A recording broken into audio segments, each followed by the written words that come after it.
Bonjour. Monsieur Ciotti, c'est quoi être français?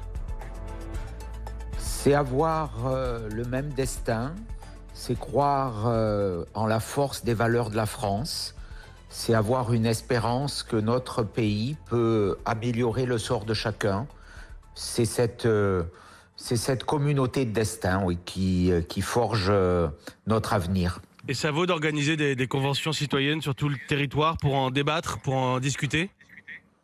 Je ne crois pas. Sincèrement, je crois que c'est un énième subterfuge pour ne pas prendre les décisions que nous savons indispensables. Nous n'avons pas besoin de réfléchir à ce qu'est être français. Nous avons besoin de réaffirmer la force des valeurs françaises, celle de la laïcité notamment, celle de la liberté. Nous avons besoin de faire en sorte que ce modèle qui repose sur la force de la loi, du droit, du respect des règles, puisse s'imposer à tous. On sait ce qu'on doit faire aujourd'hui. Il faut arrêter avec les commissions, les débats. Mais alors commençons justement sur la la force du droit avec le dossier qui oppose la France à l'Algérie. Là aussi, plusieurs engagements, plusieurs annonces du Premier ministre. La promesse de réviser les accords, un audit sur les visas. C'est la ligne de fermeté qui semble avoir été choisie par l'exécutif. Ça doit vous réjouir. Nous verrons bien. Pour l'instant, il n'y a que des mots, il y a des paroles. Moi, j'attends des actes. Ce que je sais et à quoi je crois, c'est qu'il faut de la fermeté face à l'État voyou algérien. On a vu ce qui s'est passé à Mulhouse. L'État voyou qui estime être victime d'une cabale, d'une extrême droite française revancharde et haineuse.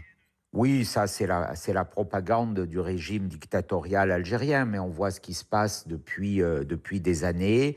On voit que l'Algérie refuse de reprendre ses ressortissants entrés illégalement sur le territoire national ou ayant commis des crimes et des délits.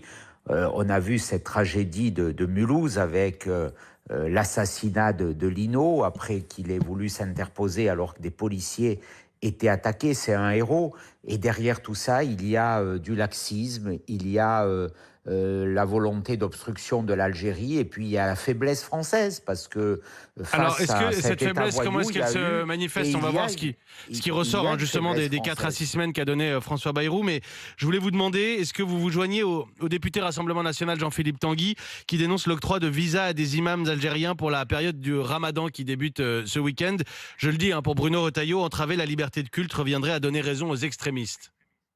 Bien sûr, il a raison, et je l'ai fait moi-même, je l'ai dénoncé. Comment, en pleine situation où l'Algérie nous humilie, je reprends le mot du ministre de l'Intérieur, comment peut-on accepter d'accueillir des imams algériens? Mais c'est une folie. Je rappelle, et je vous invite à regarder un tweet de Bruno Retailleau qui datait de 2020, où il mettait à l'époque en cause, et il avait raison, nous étions dans la même formation politique, c'est lui qui a changé, ce n'est pas moi. Il mettait en cause le ministre Castaner, Christophe Castaner, qui accueillait justement des imams algériens. Mais on croit rêver. Ça montre la naïveté aujourd'hui, ça montre la légèreté face à cette violence qui nous est opposée par l'Algérie. On accepte d'accueillir des imams algériens, et l'argumentaire de M. Retailleau est dire qu'il faut qu'il y ait des imams algériens pour que les musulmans de France s'intègrent à la communauté française. Mais je crois rêver. Je pense que nous avons, et j'ai du respect pour tous ceux qui croient, qui prient, quelle que soit leur religion. Mais on n'a pas besoin de prédicateurs algériens pour le Ramadan. Éric Ciotti, dans l'interview qu'il accorde au Figaro, François Bayrou revient sur la discussion engagée, agitée sur les retraites. Il y a un syndicat qui a déjà claqué la porte des discussions après un quart d'heure seulement. Le Premier ministre qui évoque la possibilité d'un référendum. Est-ce que c'est la porte de sortie? Et si oui, quelle question? Tout est dans la question qui pourrait être posée. Moi, par principe, je suis toujours favorable au référendum. Le référendum, c'est le général de Gaulle qui l'a voulu, c'est l'esprit de la Ve République. Il faut notamment, et de façon urgente, un référendum sur l'immigration, pour limiter l'immigration. S'il doit y en avoir un sur les retraites, pourquoi pas, mais quelle question? Quitte à ce qu'on abroge la réforme de 2023. Qu'on revienne à 62 ans. Pour faire si quoi? C'est la volonté du peuple, Éric Ciotti. On a un déséquilibre profond du régime de retraite, donc il faut poser les vraies questions. Est-ce qu'on augmente massivement les cotisations pour financer notre régime de retraite? Ça veut dire une baisse des salaires. Est-ce qu'on travaille plus? Ou voilà, les vraies questions, où on diminue les pensions de retraite qui sont déjà très faibles, ce à quoi je me refuse. Donc nous, ce que nous proposons à l'UDR, c'est qu'il y ait une dose de capitalisation, comme l'ont fait tous les grands pays qui ont sauvé leur régime de retraite. D'ailleurs, même certains partenaires sociaux aujourd'hui sont favorables à l'introduction de cette dose de capitalisation. Pourquoi pas au référendum d'ailleurs? Il faut aller là-dessus, donc il faut des voies originales, il faut arrêter avec les vieilles solutions et la capitalisation. Pour une part, le régime de base doit rester celui de la répartition, avec de une la part de solidarité capitalisation entre générations, mais avec une part de capitalisation. Un dernier mot, Éric Ciotti, ce soir à 23h59, C8 et Énergie 12 cesseront d'émettre sur la TNT. C'est la suite d'une décision du régulateur de l'audiovisuel, l'Arcom, que vous souhaitez supprimer. Oui, je souhaite supprimer l'Arcom comme ces centaines d'organismes qui sont coûteux.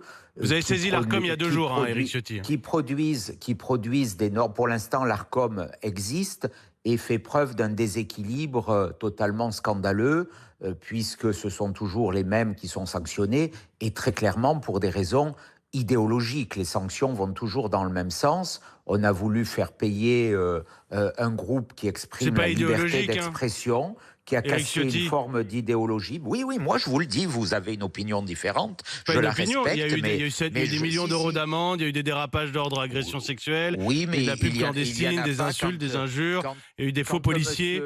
Quand M. Philippe Catherine vient sur le plateau de France Inter nu, il n'y a pas eu de sanction de l'Arcom. Et pour moi, c'est tout aussi scandaleux. Donc, il y a un 2 poids 2 mesures. Ce 2 poids 2 mesures, il est idéologique.